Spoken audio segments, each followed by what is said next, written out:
Marandi, is that Iran has said that it developed new and better missiles and will use them if Israel attacks again. And so the comments here were made by Defense Minister Aziz Nasserzadeh.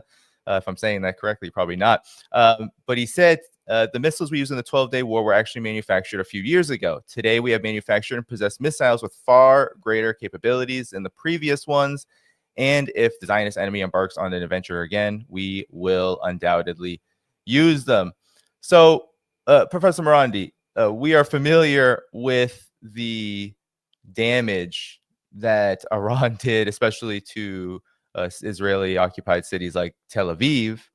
And this appears to be a threat that the damage will get a lot worse if the war restarts again.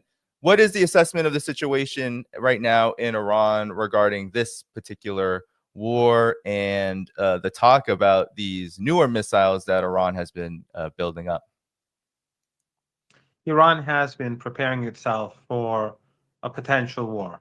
It's not for certain that the Israeli regime will attack, because they suffered a defeat last time round.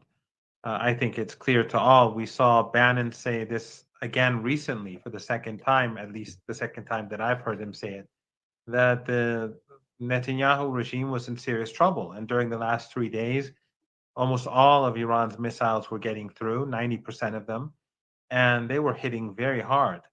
And that's why the Israeli regime sought a ceasefire, and the Americans put the request to Iran through a third party. The Iranians refused for the first couple of days, and then the Americans gave a number of concessions, and Iran accepted a halt in hostilities.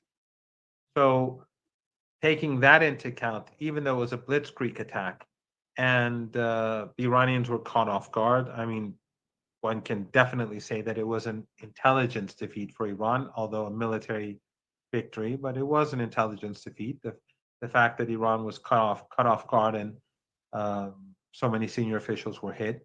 But in any case, the Israelis lost, and therefore it's not going to be in the interest of them to attack again. But since it's Netanyahu, and Netanyahu needs conflict and murder and death and destruction and genocide to remain in power, the Iranians are assuming, they're working with the assumption that there will be another round of attacks. So last time around, the Iranians did not use some of their more advanced missiles. They've also tested an even newer missile. And my understanding is that this time around, if there is a battle, a war, that the Iranians are going to strike much harder.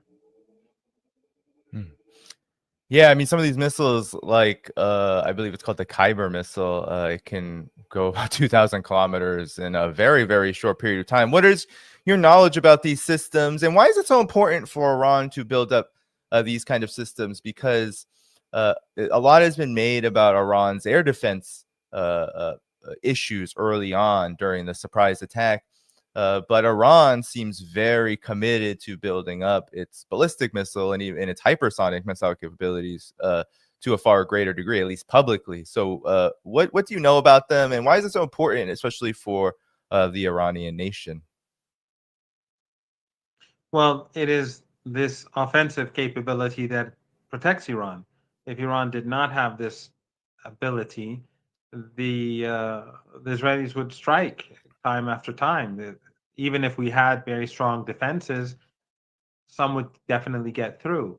So the only thing that keeps the regime in Washington back, what prevents them from launching major assaults on Iran, is the fact that Iran can hit them back hard. When the Iranians struck Doha, Qatar, with 12 missiles, despite Trump's claims that none of them hit their target, 6 of the 12 hit their target, and they destroyed a key radar installation that was very important for the United States, and it was used by the United States to help the Israelis both defensive and offensively.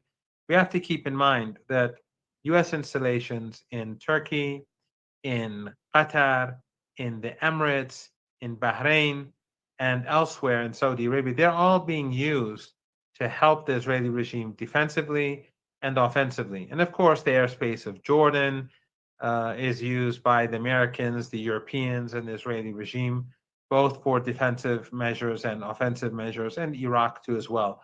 So the Iranians have to have a very powerful offensive capability to deter the United States, to make sure that uh, the United States and the Israeli regime recognize that the price that they would pay would be far too high.